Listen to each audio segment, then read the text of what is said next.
আল্লাহ বলেন যে ওয়াকাদা রাব্বুকা, তোমার রব আদেশ করেছেন আল্লাহ তা'বুদু ইল্লা ইয়া, তোমরা আল্লাহ তাআলা ব্যতীত অন্য কারো ইবাদত করবে না, আল্লাহকে বাদ দিয়ে অন্য কারো উপাসনা করবে না। ওয়াবিল ওয়ালিদাইনি ইহসানা, এবং তোমরা তোমাদের বাবা মার সাথে সৎ ব্যবহার করবে, সৎ আচরণ করবে। ইম্মা ইয়াবলুগান্না ইনদাকাল কিবারা আহাদুহুমা আও কিলাহুমা, যদি তোমাদের জীবদ্দশায় তোমাদের সামনে তোমাদের বাবা মার দুজনের কোনো একজন অথবা বাবা মা দুজন বার্ধক্যে উপনীত হয়, বয়স্কে উপনীত হয়, বুড়া হয়ে যায়, ফালা তাকুল লাহুমা উফ, তখন তোমরা তোমাদের বাবা মার সাথে উফ শব্দটাও ব্যবহার করবে না। ওয়ালা তানহারহুমা, এবং তোমরা তোমাদের বাবা মাকে ধমক পর্যন্ত দিবে না। ওয়াকুল লাহুমা কওলান কারীমা, তোমরা তোমাদের বাবা মার সাথে শিষ্টাচারপূর্ণ আচরণ করবে।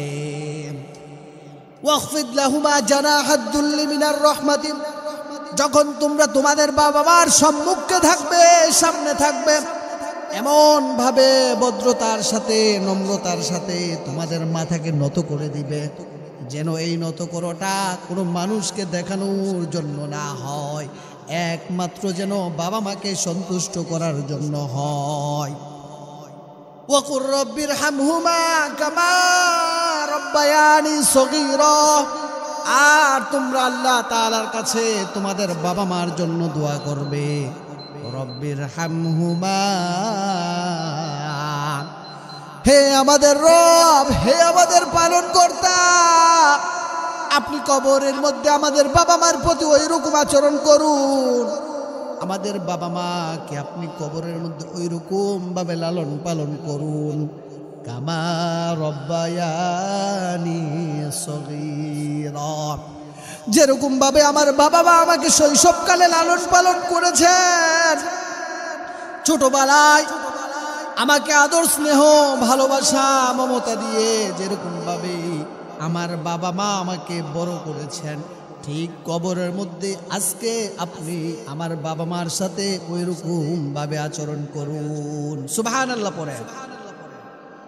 আল্লাহ পাক রব্বুল আলামিন এই আয়াতের মাধ্যমে সর্বপ্রথম আল্লাহ তাআলার হকের কথা ঘোষণা করেছেন। আল্লাহর হক কি? আল্লাহর হক হলো আল্লাহ তা'বুদু ইল্লা ইয়া, আল্লাহর হক হলো আল্লাহ তাআলা ব্যতীত অন্য কারো ইবাদত করা যাবে না, এটা হলো আল্লাহর হক। কার হক? আল্লাহ তাআলার হক। আল্লাহকে বাদ দিয়ে অন্য কারো উপাসনা করা যাবে না। এরপরে আল্লাহ তাআলা আল্লাহর হকের পরে বান্দার হক সম্পর্কে ঘোষণা করেছেন। বান্দার মধ্যে সবচেয়ে বড় হক হলো পিতা মাতার প্রতি সন্তানের হক। এই জন্য আল্লাহ কোরআনের মধ্যে বলেছেন, ওয়াবিল ওয়ালিদাইনি ইহসানা, তোমরা তোমাদের বাবা মার সাথে সৎ ব্যবহার করবে, সৎ আচরণ করবে।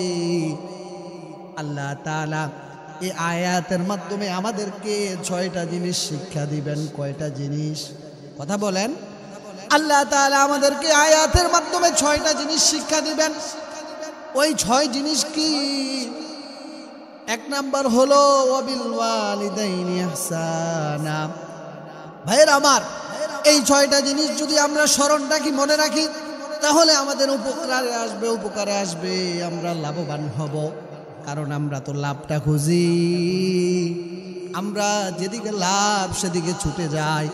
এই জন্য এই 6টা মূল নীতি, 6টা জিনিস যারা আমরা লক্ষ্য রাখবো, স্মরণ রাখবো, সে অনুযায়ী আমল করব, আমরা অনেক অনেক অনেক উপকারী হব। আল্লাহ পাক রব্বুল আলামিন আমাদেরকে 6টা জিনিস শিক্ষা দিতেছেন এই আয়াতের মাধ্যমে। 1 নম্বরে আমাদেরকে শিক্ষা দিতেছেন ওয়াবিল ওয়ালিদাইনি ইহসানা, তোমরা তোমাদের বাবা মার সাথে ইহসান করবে। এহসান কি? এহসান হলো এটা আরবি শব্দ। এহসান এটা হলো আরবি শব্দের অর্থ কি? এর অর্থ হলো সৎ ব্যবহার, দয়া, অনুগ্রহ। অর্থাৎ আপনি আপনার স্ত্রীর জন্য, ছেলে মেয়েদের জন্য তাদের পছন্দ অনুযায়ী যা কিছু ক্রয় করেন, কিনে নিয়ে আসেন, ঠিক তদ্রূপভাবে আপনার বাবা মার জন্য তাদের পছন্দ অনুযায়ী ওই জিনিসগুলো তাদের জন্য কিনে নিয়ে আসবেন। খাওয়া দাওয়া, পোশাক পরিচ্ছন্ন সব কিছুতেই নীতি অবলম্বন করবেন। আপনি যখন ভ্রমণে যাবেন, কোনো সফরে যাবেন, ওই ভ্রমণ থেকে আসার পথে, সফর থেকে আসার পথে আপনি যখন আপনার স্ত্রীর জন্য ওনার পছন্দ অনুযায়ী কোনো কিছু ক্রয় করেন, আপনার ছেলে মেয়ের জন্য কোনো কিছু ক্রয় করেন, ঠিক তদ্রূপভাবে ওই মুহূর্তে আপনার বাবা মা যদি জীবিত থাকে, আপনার বাবা মার জন্য আপনার বাবা মার পছন্দ অনুযায়ী ও তাদের জন্য কোনো কিছু না কিছু কিনে নিয়ে আসবেন, ক্রয় করে আনবেন। তখনই হবে বাবা মার সাথে ইহসান। এটা হলো 1 নাম্বার। 2 নাম্বারে আমাদেরকে আল্লাহ পাক রব্বুল আলামিন এই আয়াতের মাধ্যমে শিক্ষা দিতেছেন যে ফালা তাকুল লাহুমা উফ, তোমরা তোমাদের বাবা মার সাথে উফ শব্দটা ব্যবহার করবে না। আচ্ছা বলেন তো, আমরা উফ শব্দ কখন ব্যবহার করি? বলেন, যখন কারো প্রতি আমরা বিরক্ত হই তখন উফ শব্দ ব্যবহার করি, কথা ঠিক না? যখন আমরা কারো প্রতি বিরক্ত হই তখন উফ শব্দটা ব্যবহার করি। আল্লাহ বলছেন তোমাদের বাবা মার সাথে তোমরা উফ শব্দটাও ব্যবহার করিও না, কারণ বাবা মা যখন বুড়া হয়ে যায় তখন তাদের স্মৃতিশক্তি লোপ পেতে থাকে, তখন তাদের বিবেক বুদ্ধি কমতে থাকে, তাদের স্মৃতিশক্তি অকেজ হয়ে যায়। ওই কঠিন মুহূর্তে তাদের চাওয়া পাওয়া বেড়ে যায়, তাদের কামনা বাসনা বেড়ে যায়, তখন তাদের প্রতি বিরক্ত হওয়া যাবে না। ওই মুহূর্তে মানুষ বুড়া হয়ে গেলে ছোট বাচ্চার মতো কথা বলে, মানুষ বুড়া হয়ে গেলে ছোট বাচ্চার মতো আচরণ করে, কিন্তু তাদের প্রতি কোনোভাবেই বিরক্ত হওয়া যাবে না। আপনার সাধ্য অনুযায়ী তাদেরকে যতটুকু সম্ভব সাধ্য অনুযায়ী চেষ্টা করে যেতে হবে, কিন্তু এমন আচরণ করা যাবে না যেই কারণে বাবা মা অসন্তুষ্ট হবেন, মনে কষ্ট পাবেন। এই হলো 2 নাম্বার। আল্লাহ পাক রব্বুল আলামিন আমাদেরকে আয়াত দ্বারা 3 নম্বরে শিক্ষা দিতেছেন যে ওয়ালা তানহারহুমা, তোমরা তোমাদের বাবা মাকে ধমক পর্যন্ত দিবে না। কি দেওয়ার জন্য নিষেধ করেছেন? ধমক। দেখেন এর আগের অংশের মধ্যে আল্লাহ তাআলা বাবা মার সাথে উফ শব্দ বলার জন্য নিষেধ করেছেন, বাবা মার সাথে বিরক্ত হওয়ার জন্য নিষেধ করেছেন। সেই জায়গায় বাবা মাকে ধমক দেওয়ার কোনো প্রশ্নই ওঠে না, বাবা মাকে ধমক দেওয়ার কোনো প্রশ্নই ওঠে না। যেই জায়গায় আল্লাহ তাআলা বাবা মার সাথে বিরক্ত হওয়ার জন্য নিষেধ করেছেন, কিন্তু হতভাগ্য আমাদের দেশে এমন কিছু হতভাগা আছে যারা তাদের বাবা মাকে শুধু ধমক নয়, তারা তাদের বাবা মাকে গালিগালাজও করে। আবার অনেকে তাদের বাবা মাকে গালিগালাজ করে না, অনেকে বাবা মাকে মারধর করে, বাবা মার গায়ে হাত তুলে। এমন কুলাঙ্গার সন্তান আমাদের সমাজে আছে কিনা বলেন? আওয়াজ করে বলেন, ভয় পান কেন? আছে। এমন কুলাঙ্গার সন্তান আমাদের সমাজে আছে, দেশের মধ্যে আছে। যেই কুলাঙ্গার সন্তানগুলো তাদের বাবা মার গায়ে হাত তুলে। শুধু তাই নয়, এমনও সন্তান আছে যারা তাদের বাবা মাকে মারতে মারতে ঘর থেকে বাইরে বের করে দেয়। আসেনি বলেন? সত্য কথা, বাস্তব সত্য কথা, চির সত্য কথা। এটা প্রত্যেকটা সমাজের মধ্যে এমন হচ্ছে। রক্ত গরম, তাই বাবা মার কথা শোনো না। যুবক ভাইয়েরা বলো, আসেনি এমন? মুরব্বী বাবারা বলেন, আছে। আমি তোমাদেরকে স্মরণ করছি, আমি তোমাদেরকে যুবক ভাই অনেক বেশি ভালোবাসি, এই জন্য তোমাদেরকে আমি মেসেজ দিয়ে যাই। যুবক ভাইয়েরা লক্ষ্য করো কথাগুলো। কথিত আছে এক ছেলে তার বাবাকে মারতে মারতে ঘর থেকে বের করে রাস্তায় নিয়ে গেছে। কোথায় নিয়ে গেছে? রাস্তায় নিয়ে গেছে। রাস্তায় নিয়ে যাওয়ার পর বাবা তার ছেলেকে বলতেছেন, এই আমার ছেলে, তুমি আমাকে মেরো না, যদি মারো তাহলে তোমার ক্ষতি হয়ে যাবে, তুমি বিপদে পড়ে যাবে। বাবা তার ছেলেকে আরো বলতেছেন যে, হে আমার ছেলে, আমিও আমার বাবাকে একদিন লাঞ্ছনা অপমান করে আমার বাবার গায়ে হাত তুলে বাবাকে মারতে মারতে এই পর্যন্ত এনেছিলাম। আজকে আমাকেও ঠিক তদ্রুপ ভাবে তোমার হাতে লাঞ্ছিত হতে হয়েছে। নাউজুবিল্লাহি মিন যালিক। এই জন্য যুবক ভাই, তোমাদেরকে বলছি আমি, কামা তাদিনু তুদান, যেমন কর্ম তেমন ফল। তুমি যেমন কর্ম করবা ঠিক তদ্রুপ ফলে ভোগ করতে হবে, তার বেশি করবে না, কমও করবে না। যুবক ভাই, তোমাদেরকে আমি অনেক বেশি ভালোবাসি, তোমাদের কাছে একটা মেসেজ দিয়ে যাই। তোমরা কি ভুলে গেছো যে এই দুনিয়ার মুখ তোমরা কার কারণে দেখেছো? বলো তো, দুনিয়ার এত সুন্দর পৃথিবী তোমরা একমাত্র বাবা মার জন্য দেখেছো।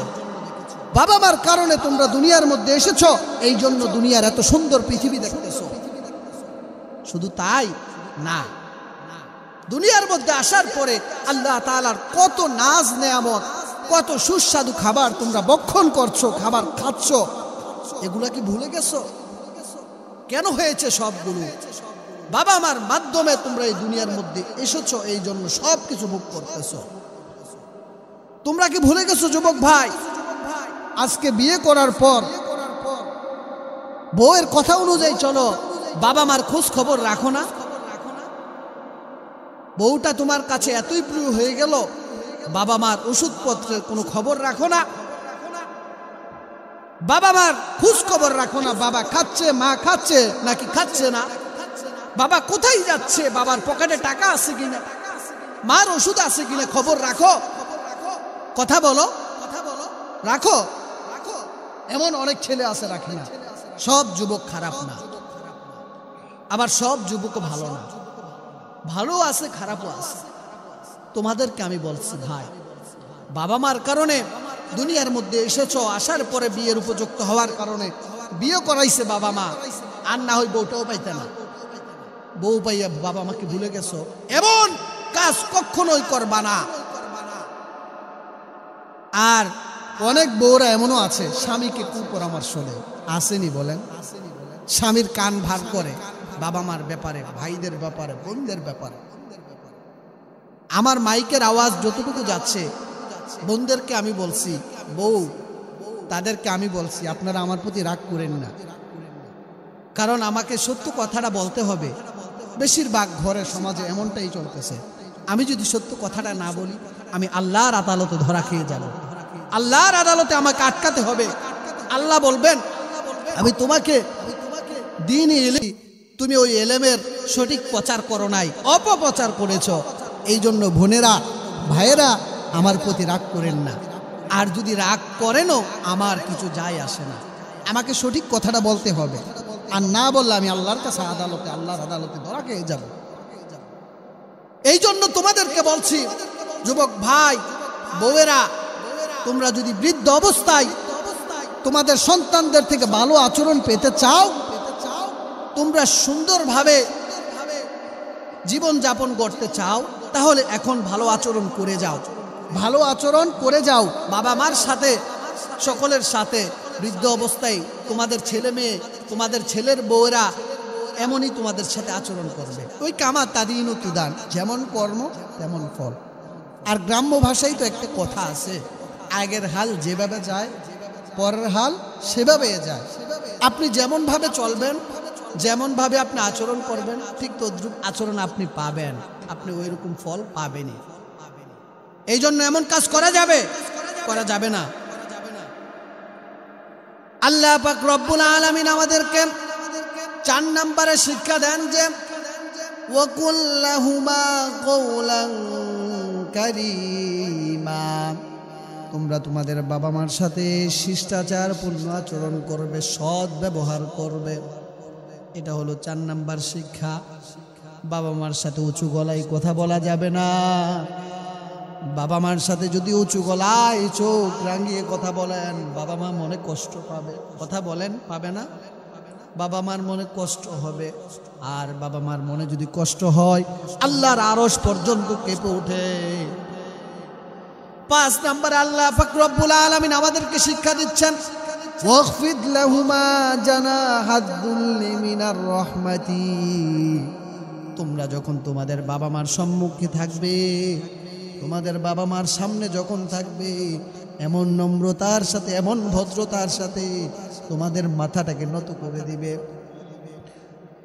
মিনার রহমা বলে বোঝানো হয়েছে যে এই ভদ্রতা, এই নম্রতা যেন কোনো মানুষকে দেখানোর জন্য না হয়।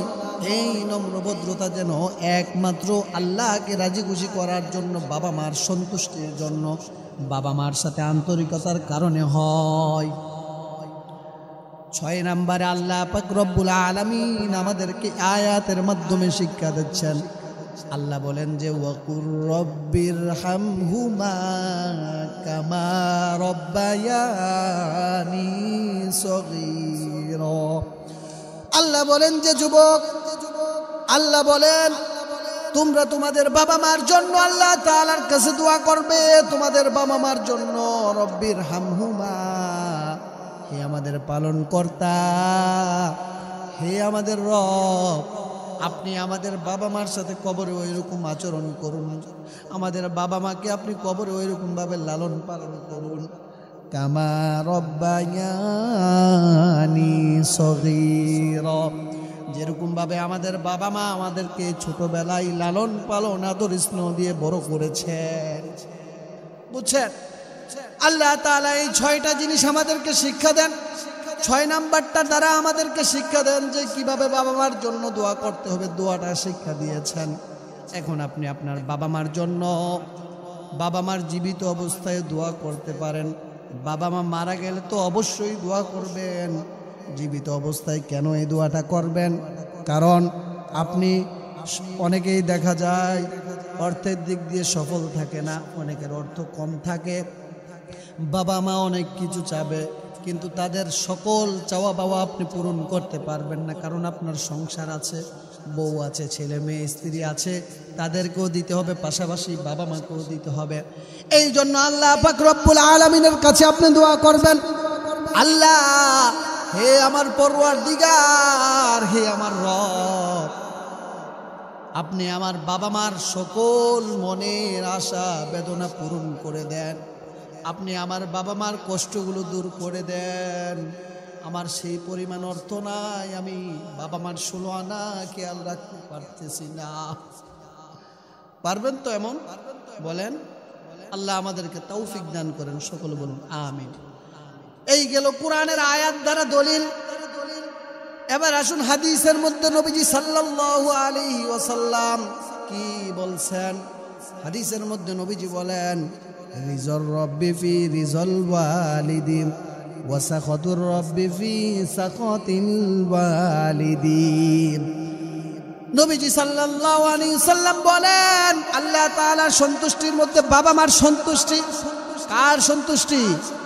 আল্লাহ তাআলার সন্তুষ্টির মধ্যে বাবা মার সন্তুষ্টি। ওয়া সাখাতুর রব্বি ফি সাখাতিল ওয়ালিদি, আর বাবা মার অসন্তুষ্টির মধ্যে আল্লাহ তাআলার অসন্তুষ্টি। অর্থাৎ আপনার উপর যদি আপনার বাবা মা নারাজ থাকে, আল্লাহ তাআলাও আপনার উপর নারাজ থাকবেন। আল্লাহ তাআলা যদি কারো উপর নারাজ থাকে, ওই ব্যক্তি কি জান্নাতে যাওয়ার জন্য সহজ হবে না কঠিন হবে? কথা বলেন, কঠিন হবে না? আর তার বিপরীত যদি আপনি আপনার বাবা মাকে অসন্তুষ্ট রাখেন, আল্লাহ পাক রব্বুল আলামিনও আপনার উপর অসন্তুষ্ট থাকবেন, নারাজ থাকবেন। আল্লাহ তাআলা যদি কারো উপর নারাজ থাকেন, ওই ব্যক্তি কখনোই জান্নাতে যেতে পারবে না। আল্লাহর নবী সাল্লাল্লাহু আলাইহি ওয়াসাল্লাম আরেক হাদিসের মধ্যে বলেন, আল কাবাইরুল ইশরাকু বিল্লাহ ওয়া উকুকুল ওয়ালিদাইন ওয়া কতলুন নাফসি ওয়াল ইয়ামিনুল গামুস। এই হাদিসের মধ্যে আল্লাহ নবী সাল্লাল্লাহু আলাইহি ওয়াসাল্লাম 4টা কবিরা গুনার কথা বলেছেন। কয়টা? কবিরা গুনাহ তো অনেক আছে, কিন্তু এই হাদিসের মধ্যে 4টা কবিরা গুনার কথা নবীজি বলেছেন। 1 নাম্বার কবিরা গুনাহ হলো আল কাবাইরুল ইশরাকু বিল্লাহ, আল্লাহ তাআলার সাথে শিরিক করা, কাউকে অংশীদার করা, এটা কবিরা গুনাহ।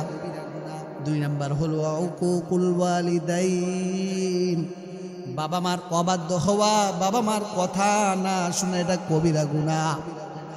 3 নাম্বার হলো ওয়াকতলুন নাফসি, পুরো মানুষকে অন্যায়ভাবে অযথা হত্যা করা, এটা কবিরা গুনাহ। 4 নাম্বার হলো ওয়াল ইয়ামিনুল গামুসু, মিথ্যা কসম খাওয়া, মিথ্যা শপথ খাওয়া। আমরা অনেক সময় মিথ্যা কসম খাইনি। কোনো মানুষ যদি আমাদের কথা বিশ্বাস না করে, তখন মানুষটাকে বিশ্বাস করানোর জন্য আমরা সাথে সাথে মিথ্যা কসম খেয়ে ফেলি। আছেন এমন? মিথ্যা কসম খায়। এই মিথ্যা কসম খাওয়া এটা কবিরা গুনাহ। দেখেন আল্লাহ নবী সাল্লাল্লাহু আলাইহি ওয়াসাল্লাম এই হাদিসের মধ্যে 4টা কবিরা গুনার কথা বলেছেন। এই 4 কবিরা গুনার মধ্যে একটা হলো বাবা মার অবাধ্য হওয়া, বাবা মার কথা না শোনা, এটা কবিরা গুনাহ। যুবক ভাই, কি গুনাহ? কবিরা গুনাহ। অর্থাৎ কবিরা গুনাহ মানে কি? কবিরা গুনাহ মানে হলো বড় গুনাহ, যেই গুনাহটা আল্লাহ তাআলা তাওবা ছাড়া ক্ষমা করবেন না। আল্লাহর কাছে যতক্ষণ পর্যন্ত আপনি একনিষ্ঠভাবে খালেস নিয়তে তাওবা না করবেন, আল্লাহ তাআলা ততক্ষণ পর্যন্ত আপনার কবিরা গুনাহ ক্ষমা করবেন না। সগীরা গুনাহ বিভিন্ন আমলের কারণে আল্লাহ তাআলা মাফ করে দেন, কিন্তু কবিরা গুনাহগুলো আল্লাহ তাওবা ব্যতীত ক্ষমা করেন না। আরেক হাদিসের মধ্যে নবীজি বলেন হুমা জান্নাতুকা আও নারুকা, অর্থাৎ তোমাদের বাবা মা তোমাদের জন্য জান্নাত, আও নারুকা তোমাদের বাবা মা তোমাদের জন্য জাহান্নাম। এখন আপনারা আমাকে প্রশ্ন করবেন, হুজুর আমাদের বাবা মা আমাদের জন্য কিভাবে জান্নাত, আমাদের বাবা মা আমাদের জন্য কিভাবে জাহান্নাম?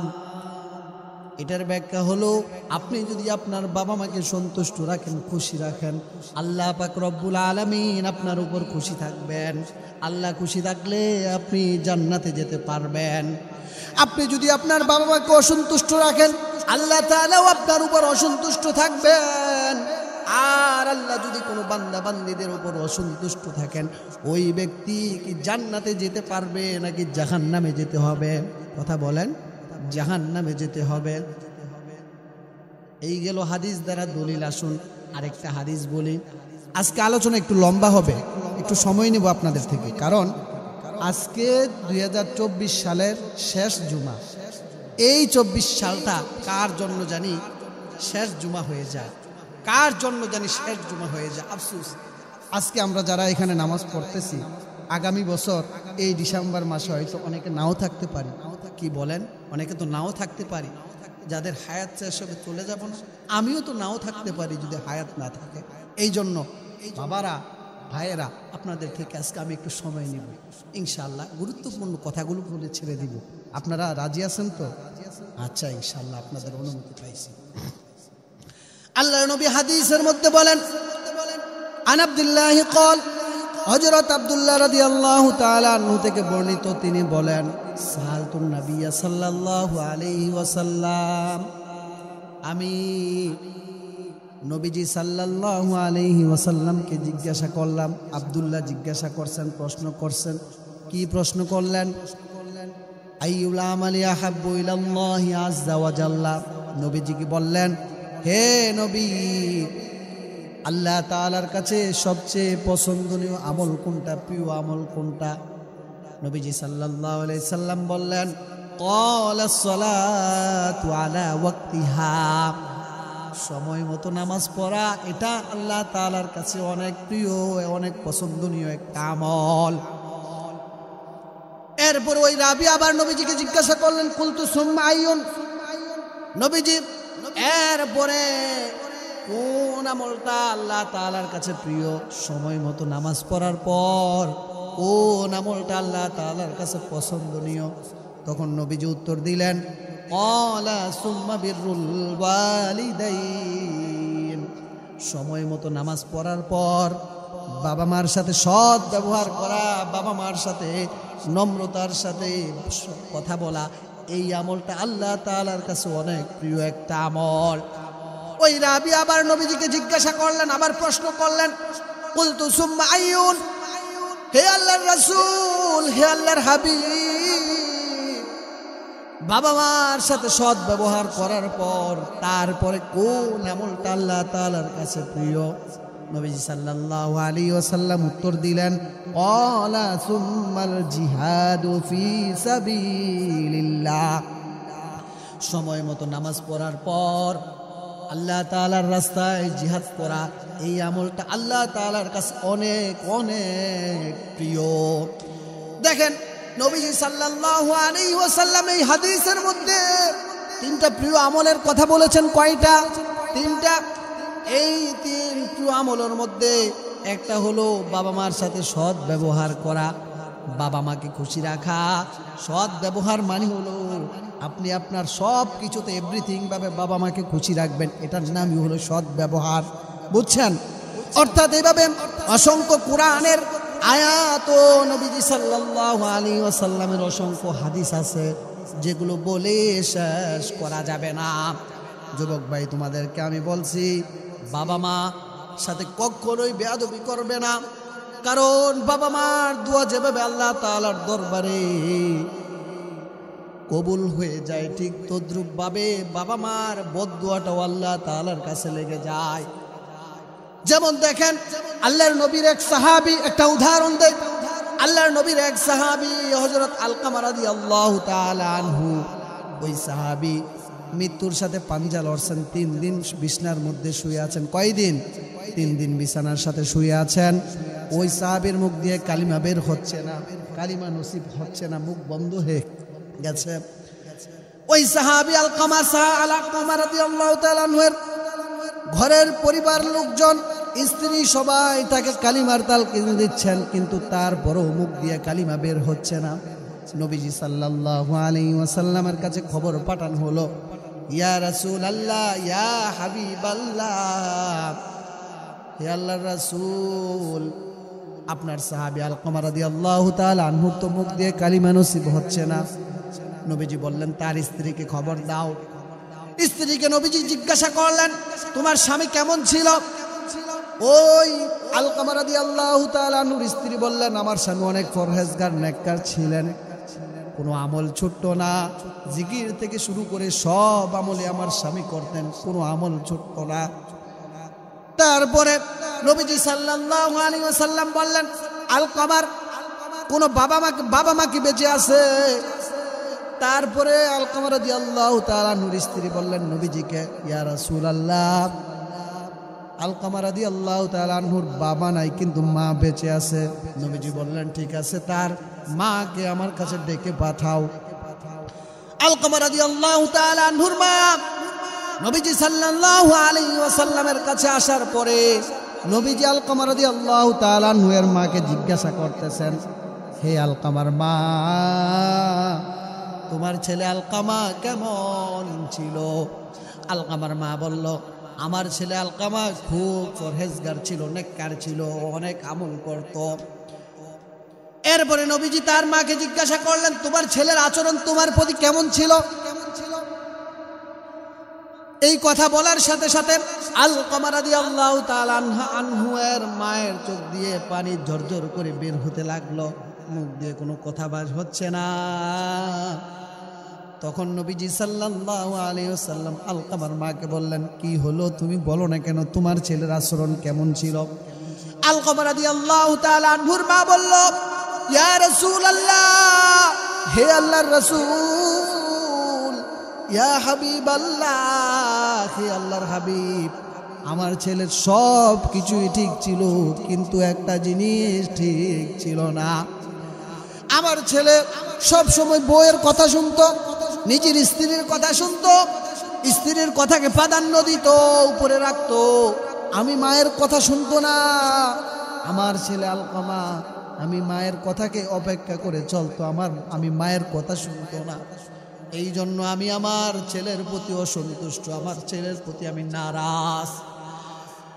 এরপরে নবীজি বললেন, ঠিক আছে তুমি তোমার ছেলেকে মাফ করে দাও। আলকামা রাদিয়াল্লাহু তাআলা আনহুর মা বললেন, না আমি আমার ছেলেকে মাফ করব না, ক্ষমা করব না। তারপরে নবীজি বললেন সাহাবীদেরকে বললেন যে, হে আমার সাহাবীরা, যাও লাকড়ি নিয়ে আসো, আগুন নিয়ে আসো, লাকড়ির মধ্যে আগুন জ্বালিয়ে আমি আলকামাকে আগুনের মধ্যে পুড়িয়ে দেব। তারপরে এই কথা শোনার পর আলকামা রাদিয়াল্লাহু তাআলা আনহুর মা বলে উঠলেন, ইয়া রাসূলুল্লাহ, হে আল্লাহর রাসূল, আপনি এমন কাজটা করবেন না, আমার ছেলেকে আগুনের মধ্যে পুড়বেন না। আমার অনেক কষ্টের ছেলে, আমি অনেক আদর স্নেহ ভালোবাসা দিয়ে মমতা দিয়ে আমার এই আলকামাকে অনেকভাবে মানুষ করেছি। ইয়া রাসূলুল্লাহ, আপনি এই কাজটা করবেন না, আমার ছেলেকে আগুনের মধ্যে পুড়বেন না। তারপরে আলকামার মা বললেন, ঠিক আছে আমি আমার ছেলেকে ক্ষমা করে দিলাম। আলকামা রাদিয়াল্লাহু তাআলা আনহুর মা যখন আলকামা রাদিয়াল্লাহু তাআলা আনহুর মাথার কাছে শিয়রের কাছে বললেন যে আমি আমার ছেলেকে ক্ষমা করে দিলাম, সাথে সাথে ছেলে আলকামার মুখ দিয়ে ঈমানের কালিমা নসিব হয়ে গেল। সাথে সাথে বলে উঠলেন, লা ইলাহা ইল্লাল্লাহু মুহাম্মাদুর রাসূলুল্লাহ সাল্লাল্লাহু আলাইহি ওয়াসাল্লাম। দেখেন বাবা মার দোয়া বদদুয়া কেমন, দেখলেন তো উদাহরণ দ্বারা। মায়ের মনে কষ্ট, মৃত্যুর সাথে পাঞ্জা লড়তেছে, কিন্তু মুখ দিয়ে কালিমা নসিব হচ্ছে না, জবান বন্ধ হয়ে গেছে। মা যখন তার ছেলেকে ক্ষমা করছেন, তারপরে আল্লাহ ক্ষমা করার পরে তার মুখ দিয়ে কালিমা নসিব হয়েছে। কি বুঝলেন যুবক ভাইয়েরা? এরকম অসংখ্য উদাহরণ আছে কোরআন হাদিসের মধ্যে, বুখারী, মুসলিম, তিরমিজির মধ্যে অসংখ্য উদাহরণ আছে, যেগুলো বলতে গেলে অনেক সময়ের প্রয়োজন। এই জন্য জ্ঞান বিবেকমান মানুষকে দুই এক কথা বললেই তারা বুঝে। উদাহরণ এতগুলো আমার দেওয়ার দরকার নেই, দুই একটা বলছি আপনারা বুঝেন নাই, তাহলে কি বুঝলেন? বাবা মার সাথে খারাপ আচরণ করা যাবে? বলেন যাবে? যুবক ভাই, তোমরা আজকে আমার কাছে ওয়াদা করবা, কখনোই বাবা মার সাথে খারাপ আচরণ করবা না। যদিও তোমরা শয়তানের ফাঁদে পড়ে, নফসে আম্মারার ফাঁদে পড়ে বাবা মাকে কষ্ট দিয়ে থাকো, আজকে এই জুমা থেকে গিয়ে বাবা মার পায়ে ধরে যদি বেঁচে থাকে ক্ষমা চাইবা। পারবা তো ইনশাআল্লাহ? যদি ক্ষমা চাও, বাবা মা ক্ষমা করলে আল্লাহও মাফ করে দিবেন। কারণ আল্লাহর হক মাফ করবেন, বান্দার হক মাফ করবেন না যতক্ষণ পর্যন্ত ওই বান্দাটা তোমাকে ক্ষমা না করবে, আমাকে ক্ষমা না করবে। সকলে হাত তুলো, সবাই হাত তুলেন, বলে আল্লাহ, আমরা শয়তানের ফাঁদে পড়ে, নফসে আম্মারার ফাঁদে পড়ে যা কিছু করেছি, গুনাহ করেছি, বাবা মার সাথে অন্যায় করেছি, আজকে এখানে তাওবা করলাম। বলেন আজকে তাওবা করলাম, বাবা মার কাছে গিয়ে ক্ষমা চাইব। বলেন বাবা মার কাছে গিয়ে, আল্লাহ তুমি দেখতেছো এই তোমার ঘর মসজিদে তোমার যুবক ভাইয়েরা, আল্লাহ তোমার বান্দা, আল্লাহ তোমার বান্দারা তোমার কাছে ক্ষমা চাচ্ছে। আল্লাহ বাবা মার সাথে ভুলবশত ক্ষমা, আল্লাহ অন্যায় করেছে, তাদেরকে তুমি মাফ করে দাও। সকলে বলুন আমিন। যদি একনিষ্ঠভাবে আল্লাহকে রাজি খুশি করার জন্য তাওবা করেন, আল্লাহ মাফ করে দিবেন। হাদিসের মধ্যে আছে, আত-তাইবু মিনাদ যামবি কামাল্লা যামবা লাহু, অর্থাৎ গুনাহ থেকে তাওবাকারী নিষ্পাপ শিশুর মতন। শিশু যখন জন্মগ্রহণ করে তখন তার কোনো গুনাহ থাকে? গুনাহ থাকে না, ওই ব্যক্তিরা নিষ্পাপ হয়ে যায়। এই জন্য আজকে গিয়ে এই কাজটা করবেন। সর্বশেষ আর 2-1 মিনিট নিয়ে ছেড়ে দিচ্ছি। যেই কথাটা না বললেই না হয়, সেটা কি? সেটা হলো আজকে ডিসেম্বর মাসের শেষ জুমা, 2024 সালের শেষ জুমা। সামনে জুমা পড়বো আমরা 25 সালের শুরুতে, কিন্তু সামনে এমন একটা দিবস আছে, রাত্র আসছে, ওই রাত্রটা ওই যে বুঝালাইছে, ওই যে যুবক ছেলেরা হাসতেছে অনেকে, 31st নাইট আসেনি? 31st নাইট, 30 অর্থাৎ 30, ফার্স্ট মানে প্রথম, নাইট মানে রাত্র।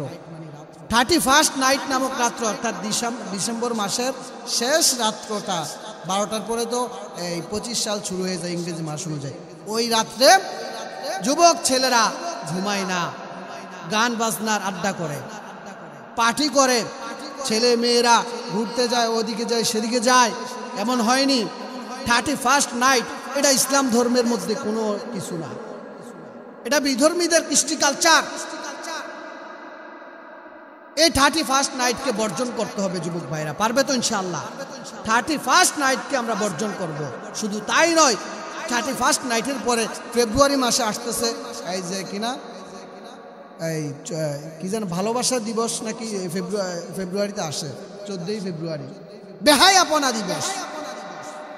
বিয়ে সারা ছেলে মেয়ে পার্কে পার্কে গিয়ে, রমনা পার্কে গিয়ে, গাছতলায় তলায় গিয়ে প্রেম ভালোবাসা করে, জিনা হচ্ছে জিনা।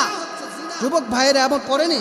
বলেন বাবা মায়েরা আপনারা সতর্ক থাকবেন, ওই রাতগুলোর মধ্যে আপনাদের ছেলেরা যেন ঘর থেকে না বাইর হয়। 31st নাইটে 14 ফেব্রুয়ারির দিন ভালোবাসা যে নামক বেহায়াপনা দিবসটা আছে, ওই দিবস নামে যেন ছেলে মেয়েরা ঘর থেকে না বের হয়। আপনার মেয়ে থাকলে মেয়েকে ঘর থেকে বের হতে দিবেন না। হ্যাঁ, তারা মিথ্যা কথা বলে অনেক সময় বাইর হয়, কলেজে যাবে, বান্ধবীর কাছে যাবে, অমুক কাজে যাবে, যা ঠিকই এটা বললে ওই যাই ওই হ্যাঁ বন্ধুর লোকে বান্ধবীর লোকে যাই চলে যা জায়গা মতো। আফসোস, এমন কাজগুলো যেন আপনার ছেলে মেয়ে না করতে পারে, এটার জন্য আপনি বাবা মা সতর্ক থাকবেন। আপনি যদি সতর্ক না থাকেন তাহলে আপনার ছেলে মেয়ে কোথায় গিয়ে কি জিনা করতেছে, কি গুনাহ করতেছে, সব কিছুর জন্য আল্লাহর আদালতে আপনি আগে দোষারোপ হবেন। আল্লাহ আগে আপনাকে ধরবেন। তুমি তোমার ছেলেকে, তোমার মেয়েকে কেন ঠিক পথে পরিচালনা করলে না, কেন ঠিক পথে চালালে না, এই জন্য আমার কাছে জবাব দাও। তারপরেই না আপনার ছেলে মেয়েকে ধরবে। আপনি কি চান, কোনো বাবা মা কি চায় তার ছেলে তার মেয়েটা আগুনে পুড়ে যাক? কেউ চাই না, আমরা কেউ চাই না। অনেক কষ্টের ছেলে মেয়ে, একটা ছেলে যার হয় না, একটা মেয়ে যার হয় না, সে বুঝতে পারে ছেলে মেয়ের কদর, ছেলে মেয়ের ভালোবাসা কত। কথা ঠিক কিনা বলেন? এই জন্য আশা করি আমার এই কথাগুলোর মধ্যে থেকে আপনারা বুঝে ফেলছেন বাবা মায়েরা, ছেলে মেয়েরা অনেক আদরের। যেহেতু আপনারা জাহান্নামে আগুনে জ্বলতে না চান আপনাদের ছেলেদেরকে, সব বিষয়গুলোর মধ্যে সব সময় আপনারা চোখ কান খোলা রাখবেন, হুঁশিয়ার থাকবেন, সাবধান থাকবেন। যুবক ভাইরা 31st নাইট পালন করা যাবে না। আল্লাহ তাআলা আমাদের এই জাতীয় এই যে বিজাতিদের কৃষ্টি কালচার আমাদের ইসলাম ধর্মের মধ্যে ঢুকিয়ে এই বিধর্মীরা চাচ্ছে মুসলমানদের ইমানকে কিভাবে নষ্ট করবে। কি বলেন? আমাদের পাশের অনেকে বলে বন্ধুত্ব দেশ ইন্ডিয়া, আমাদের শত্রু নামক দেশ, উপর দিয়ে ভালো ভিতর দিয়ে ক্ষতি করে। সাম্প্রদায়িক আরো কত কিছু, যে ওই যে দেখেন না কিছুদিন আগে ইসকনকে উস্কানি দিয়ে দিছে। ইসকনরা আমাদের ঘর, আল্লাহর ঘর, যেই ঘরের মধ্যে আমরা নামাজ পড়ি, ওই মসজিদ তারা ভাঙার জন্য, শুধু ভাঙার জন্য সাহস করে নাই, ভেঙেছে চট্টগ্রামে। এত বড় কলিজা তোমাদের কোদিক থেকে হলো? আমরা এই বাংলাদেশের বেশিরভাগ আমরা হলাম সংখ্যা গরিষ্ঠ মুসলমান, বেশি মুসলমান। তোমরা হলো সংখ্যালঘু বিধর্মীরা, অন্য যত জাতি আছে সব হলো সংখ্যালঘু। তোমাদের কিভাবে এত স্পর্ধা হয় আমাদের দেশে থেকে জামাই আদরের মতন থেকে আমাদের ইবাদতখানে, আমাদের মসজিদের মধ্যে আক্রমণ করার? এত বড় সাহস কোদিক থেকে পেলে? এত বড় স্পর্ধা কোদিক থেকে পেলে? তোমাদেরকে সাবধান করছি, যদি ভবিষ্যতে এমন কোনো, এই আজকে মিডিয়ার মাধ্যমে এটা প্রচার হবে, তোমাদেরকে সাবধান করছি বিধর্মীরা, আমাদের ইসলাম ধর্মের দিকে যদি, কোরআনের দিকে, হাদিসের দিকে, আমাদের নবীকে নিয়ে যদি কোনো কটূক্তি করা হয়, আমরা সামনে বসে থাকবো না। আল্লাহর জমিনে আল্লাহর নবীর রেখে যাওয়া উলামা ওয়ারাসাতুল আম্বিয়া এক দল যুবক জমিনের মধ্যে থাকবে। ইসলামের বিরুদ্ধে, কোরআনের বিরুদ্ধে, হাদিসের বিরুদ্ধে, আমাদের নবী মুহাম্মদ সাল্লাল্লাহু আলাইহি ওয়াসাল্লামকে নিয়ে যদি কোনো কথা হয়, কোনো কটূক্তি করা হয়, আমরা বসে থাকবো না, আমরা বসে থাকবো না। আমরা এর দাঁত ভাঙ্গা জবাব দিব, শেষ রক্ত পর্যন্ত আমরা এর জিহাদ করে যাব। তবু বাংলাদেশের মধ্যে ইসলাম বিরোধী, কোরআন বিরোধী, হাদিস বিরোধী, নবীর প্রতি কোনো অন্যায় সহ্য করব না। কি সকলে একমত? ইনশাআল্লাহ আমরা জিহাদের তামান্না নিয়ে নেমে যাব। আল্লাহ আমাদের সকলকে কথাগুলো বুঝার তৌফিক দান করেন, সকলে বলুন আমিন। যে কথাগুলো আলোচনা করা হয়েছে কোরআন ও হাদিসের আলোকে, সবগুলো কথা যেন আল্লাহ আগে আমাকে এবং আপনাদের সকলকে আমল করার তৌফিক দান করেন, সকলে বলুন আমিন।